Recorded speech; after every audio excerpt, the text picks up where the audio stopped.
نحمده ونصلي على رسوله الكريم اما بعد فاعوذ بالله من الشيطان الرجيم بسم الله الرحمن الرحيم لن تنالوا البر حتى تنفقوا مما تحبون صدق اللہ العظیم۔ عزیز طلباء، میں لیکچر اسلامیات Peshawar public school and college Shamsuddin آپ سے مخاطب ہوں۔ آج ہم منتخب آیات میں سے آیت نمبر 6 کا ترجمہ اور مختصر تشریح کریں گے۔ تو عزیز طلباء، جو آیت میں نے آپ کے سامنے تلاوت کی اس کا بامحاورہ ترجمہ کچھ اس طرح ہے کہ لن تنالوا البر حتی تنفقوا مما تحبون، تم ہرگز زندگی میں کمال حاصل نہ کر سکو گے جب تک اپنی پیاری چیز میں سے خرچ نہ کرو، یا ہرگز نہ حاصل کر سکو گے نیکی میں کمال جب تک نہ خرچ کرو اپنی پیاری چیز سے کچھ۔ یا آپ اس کا ترجمہ اس طرح بھی کر سکتے ہیں، مومنو تم ہرگز نیکی حاصل نہیں کر سکو گے جب تک تم ان چیزوں میں جو تمہیں عزیز ہے راہ خدا میں صرف نہ کرو گے۔ تو آیت میں اشارہ ہے انفاق فی سبیل اللہ کی طرف۔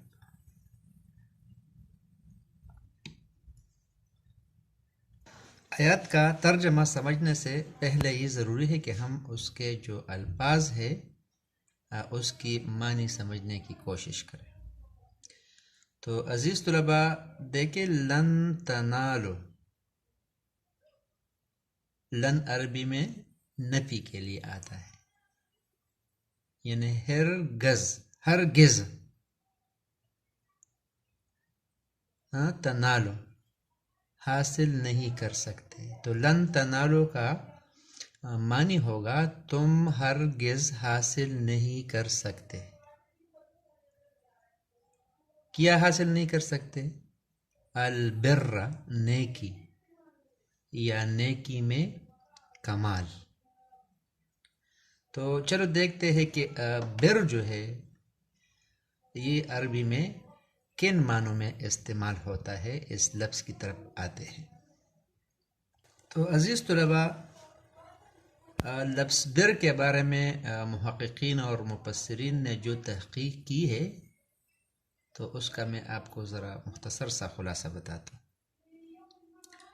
لفظ بر کے لفظی اور حقیقی معنی ہے کسی شخص کے حق کی پوری ادائیگی، کسی شخص کے حق کی پوری ادائیگی اور اس سے کامل سبکدوشی اور احسان اور حسن سلوک کے معنی میں آتا ہے۔ یہ ہو گئے بر کے لغوی معنی، حقیقی معنی۔ اور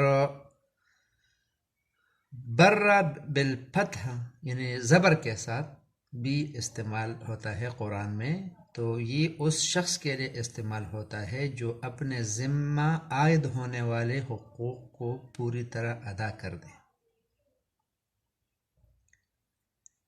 اور اس لفظ بر جو ہے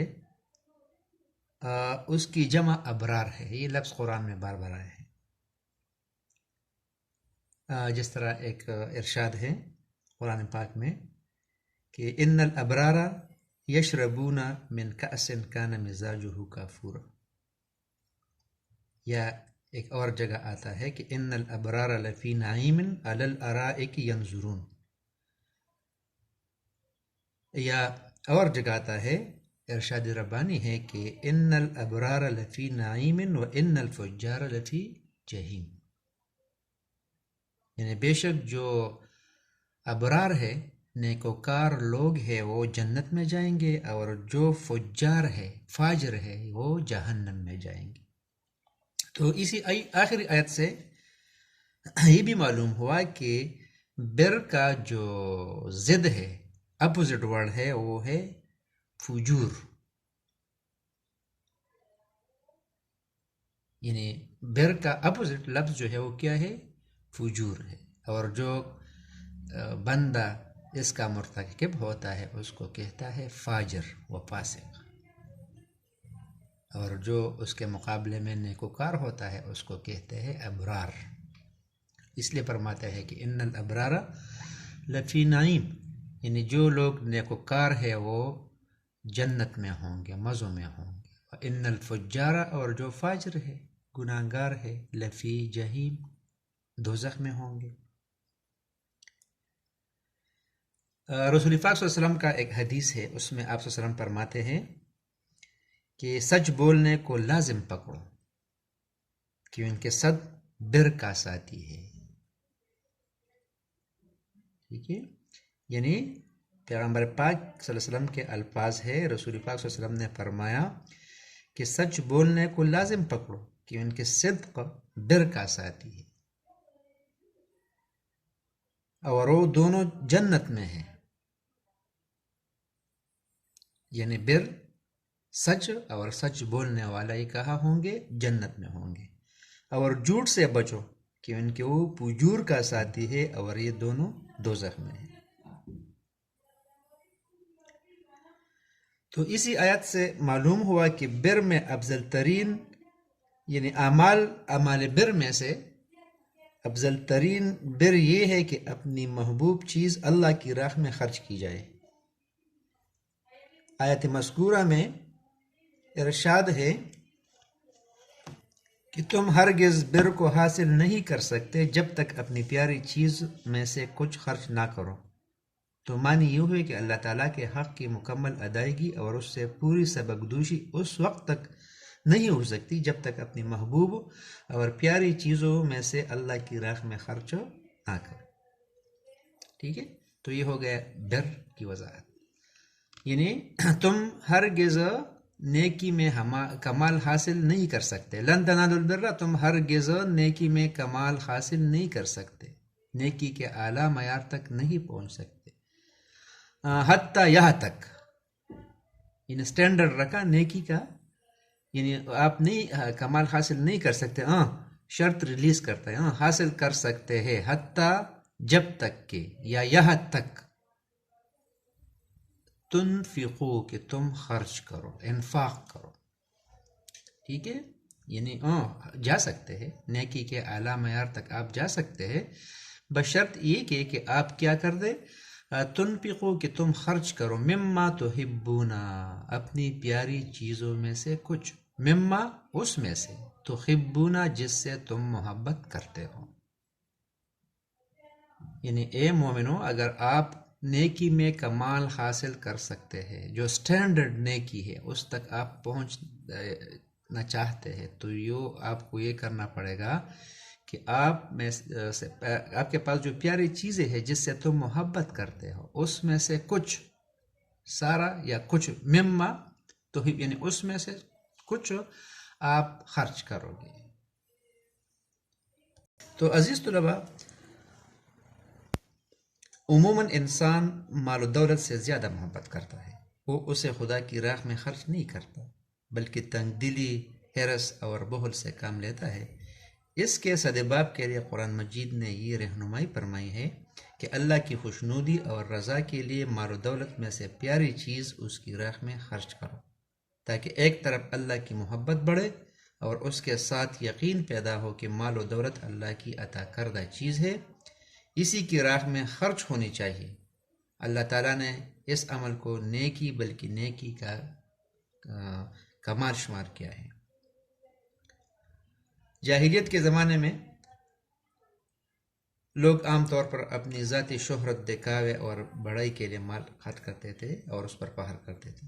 قرآن مجید نے جہاں اللہ کی راہ میں مال خرچ کرنے کی تعلیم دی ہے، وہاں ذاتی اغراض کے تمام پہلو رد کر دیے ہیں۔ اسی تعلیم کا اثر تھا کہ صحابہ کرام رضی اللہ اجمعین بے دریغ اپنا مال خدا کی راہ میں خرچ کرتے تھے۔ تو عزیز طلباء، صحابہ کرام رضوان اللہ اجمعین جو قرآن احکام کے اولین مخاطب اور رسول پاک صلی اللہ علیہ وسلم کے بلا واسطہ شاگرد اور احکام قرآن کی تعمیل کے عاشق تھے، اس آیت کے نازل ہونے پر ایک ایک نے اپنے محبوب چیزوں پر نظر ڈالی اور ان کو اللہ کی راہ میں خرچ کرنے کے لیے آن حضرت صلی اللہ علیہ وسلم کے سامنے آنے لگے۔ تو عزیز طلباء، اس میں آپ کو کچھ مثالیں بتاتا ہوں جو آپ کے سامنے ہیں، ٹھیک ہے۔ ایک صحابی ہے، اس کا نام ہے ابو طلحہ انصاری، اور یہ انصاری مدینہ میں سب سے مالدار تھے۔ مسجد نبوی کے بالکل مقابل اور متصل ان کا باغ تھا، جس میں ایک کنواں بھی تھا جس کا نام ہے بیرخا۔ رسول کریم صلی اللہ علیہ وسلم کبھی کبھار اس باغ میں تشریف لے جاتے اور بیرخا کا پانی پیتے، یعنی یہ باغ بھی آپ صلی اللہ علیہ وسلم کو پسند تھا، اور اس کا پانی، اس میں جو کنواں تھا، مشہور کنواں جس کا نام ہے بیرخا، یہ بھی اس کا بہت میٹھا پانی تھا۔ آپ صلی اللہ علیہ وسلم اس میں اکثر عصر کے وقت جاتے تھے، آرام بھی فرماتے تھے اور پانی پیتے تھے۔ آپ صلی اللہ علیہ وسلم کو اس کنویں کا پانی پسند تھا۔ حضرت طلحہ رضی اللہ تعالیٰ عنہ کا یہ باغ بڑا قیمتی اور زرخیز اور ان کو اپنی جائیداد میں سب سے زیادہ محبوب تھا۔ اس آیت کے نازل ہونے پر وہ حضرت رسول کریم صلی اللہ علیہ وسلم کی خدمت میں حاضر ہوئے اور عرض کیا کہ میرے تمام اموال میں بیرخا مجھے سب سے زیادہ محبوب ہے، میں اس کو اللہ کی راہ میں خرچ کرنا چاہتا ہوں، آپ جس کام میں پسند فرمائیں اس کو صرف فرما دیں۔ یعنی ابو طلحہ انصاری نے اس کے سرمایہ میں سب سے قیمتی چیز جو تھی وہ یہ مدینہ کا یہ باغ تھا، کھجور کا باغ تھا اس میں، اور اس سے زیادہ قیمتی اس میں موجود جو کنواں تھا بیرخا، ٹھیک ہے، وہ تھا۔ تو جب یہ آیت نازل ہوا تو اس نے اس باغ کو رسول صلی اللہ علیہ وسلم کے سامنے پیش کر دے کہ آپ کی مرضی ہے، آپ جس کو جانا چاہتے ہیں، جس طریقے سے آپ اس کو سرو کرنا چاہتے آپ وہ کرتے۔ حضرت زید بن حارثہ جو رسول پاک صلی اللہ علیہ وسلم کا منہ بولا بیٹا بھی تھا اور آزاد کردہ غلام بھی تھا، اس کے پاس ایک گھوڑا تھا، اس کے ساتھ حضرت زید بن حارثہ بہت محبت کرتے تھے۔ جب یہ آیت نازل ہوئی تو وہ اپنا گھوڑا لیے حاضر خدمت ہوئے اور اس کو رسول اللہ صلی اللہ علیہ وسلم کے سامنے پیش کیا کہ میرے مال میں یہ سب سے محبوب چیز ہے، اس کو میں اللہ کی راہ میں دینا چاہتا ہوں۔ اسی طرح حضرت عمر فاروق رضی اللہ تعالیٰ عنہ کے پاس ایک کنیز تھی، آپ نے اس کو اللہ کے لیے آزاد کر دیا۔ اسی طرح حضرت عبداللہ بن عمر رضی اللہ تعالیٰ عنہ، اس کے پاس بھی ایک کنیز تھی، اس کو آپ رضی اللہ تعالیٰ عنہ نے آزاد کر دیا۔ اسی طرح عزیز طلباء، جب 9 ہجری کو غزوہ تبوک ہو رہا تھا شام میں، تو یہ قحط کا زمانہ تھا، گرمی بھی تھی، مشکل دور تھا۔ پیغمبر صلی اللہ علیہ وسلم نے صحابہ کرام سے چندہ کی درخواست کی، تو حضرت عمر فاروق رضی اللہ تعالیٰ عنہ نے اپنا آدھا مال حضور صلی اللہ علیہ وسلم کی خدمت میں پیش کر دیا، اور حضرت ابو بکر صدیق رضی اللہ تعالیٰ عنہ نے اپنے گھر کا سارا مال لا کر حضور اکرم صلی اللہ علیہ وسلم کے قدموں میں ڈیر کر دیا اور گھر میں کوئی چیز نہ چھوڑی، اور اس پر رسول پاک صلی اللہ علیہ وسلم بہت خوش ہوئے۔ پیغمبر صلی اللہ علیہ وسلم نے اسے فرمایا کہ آپ نے اپنے بچوں کے لیے کچھ چھوڑا ہے کہ نہیں، سارا مال لے آئے ہوں؟ تو ابو بکر صدیق رضی اللہ عنہ نے فرمایا کہ بس میرے لیے اور میرے بچوں کے لیے اللہ کے رسول کی جو محبت ہے وہ کافی ہے، اور اسی کی طرف اقبال نے اپنے اشعار میں اشارہ کیا ہے کہ پروانے کو چراغ تو بلبل کو پھول بس، صدیق کے لیے ہے خدا کا رسول بس۔ اسی طرح حضرت عثمان رضی اللہ عنہ پورے لشکر کا خرچ اپنے ذمہ لے لیتے۔ ایک دفعہ مدینہ میں قحط پڑا، آپ رضی اللہ عنہ کے 1000 اونٹ غلے سے لدے آئے، آپ نے وہ پورا غلہ غریبوں اور مسکینوں میں تقسیم کر دیا۔ اگر آج کے ہمارا دور ہوتا تو ہم کیا کرتے تھے کہ قحط بھی ہے، مال کی بھی شارٹیج ہے، تو اس کی قیمت اور بھی اس کو 10 گنا زیادہ قیمت پر فروخت کرتے ہیں، لیکن حضرت عثمان رضی اللہ عنہ نے اس کو فی سبیل اللہ کے راہ میں خرچ کر دیا کہ اس کا بدلہ مجھے اللہ تعالیٰ دے گا۔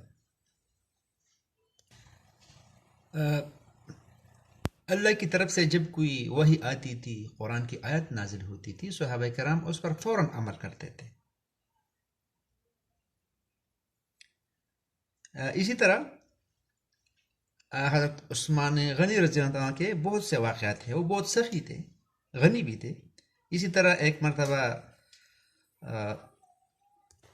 مدینہ میں بیر روما نامی ایک میٹھے پانی کا کنواں تھا جس پر ایک ظالم یہودی قابض تھا۔ وہ باری قیمت پر پانی فروخت کرتا تھا اور مسلمانوں پر تو اس نے بالکل پانی بند کر دیا تھا۔ رسول اکرم صلی اللہ علیہ وسلم کی منشا کے مطابق حضرت عثمان رضی اللہ عنہ نے وہ کنواں باری قیمت پر خرید کر مسلمانوں کے لیے وقف کر دیا۔ اسی طرح حضرت عثمان رضی اللہ عنہ نے مسجد نبوی کی توسیع میں بے دریغ اپنا مال خرچ کیا اور یوں اللہ اور اس کے رسول صلی اللہ علیہ وسلم کی خوشنودی حاصل کی۔ اسی طرح ایک اور صحابی ہے جس کا نام ہے حضرت ابو ذر رضی اللہ تعالیٰ عنہ۔